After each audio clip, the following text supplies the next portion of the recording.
Hi, I'm Callie from CRK Training. I'm here today with Maui, and we're going to talk about blanketing. So a really common question for new horse owners is often around blanketing. So they get their horse, winter starts to come, and you notice a lot of other people at the barn perhaps are putting blankets on. You start to wonder if you should do the same for your horse.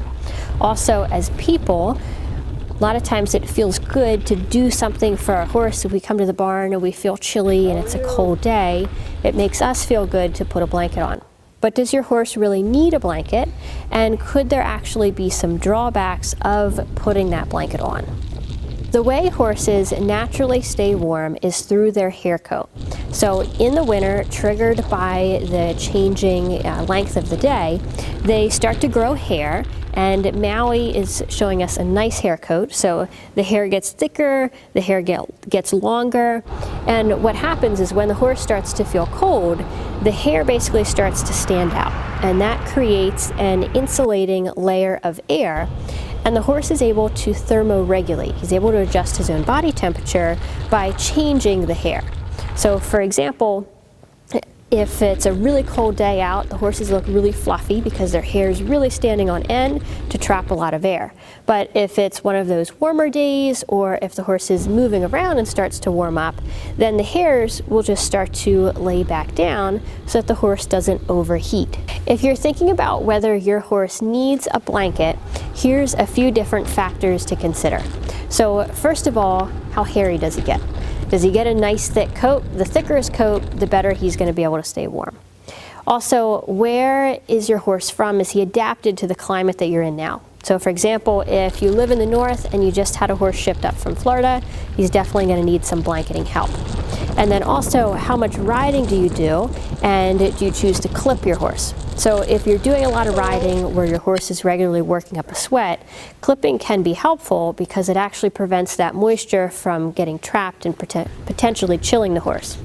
But anytime that you clip the horse and you take away the longer hairs and his ability to regulate his temperature, then he's going to need some extra care and support when it comes to his blanketing. So when you're trying to determine if your individual horse needs a blanket, the best thing to do is just to watch him and observe him.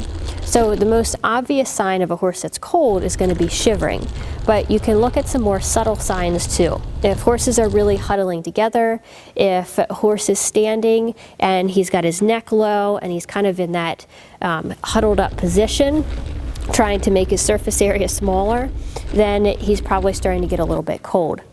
The other thing that will really affect a horse's ability to stay warm is weather and if they start to get wet. So if they don't have shelter, or if they're out for a long time in, say, a cold rain and they get wet, then they can no longer create that insulating layer of air under their hair, and they can start getting cold then. So if your horse doesn't have shelter and he's going out on a cold, rainy day, putting a blanket on to keep him dry and also keep him warm can be really helpful in that situation.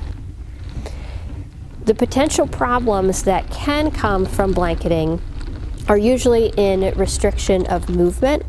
So if the blanket doesn't fit the horse well, or if it's a poor design, it can start to rub at the shoulders. And if you see the shoulder rub, you have to remember that's actually a lot of pressure that's taking that hair off. So that pressure can mean restriction of movement and potentially also soreness in more of the underlying structures of the horse's shoulder too.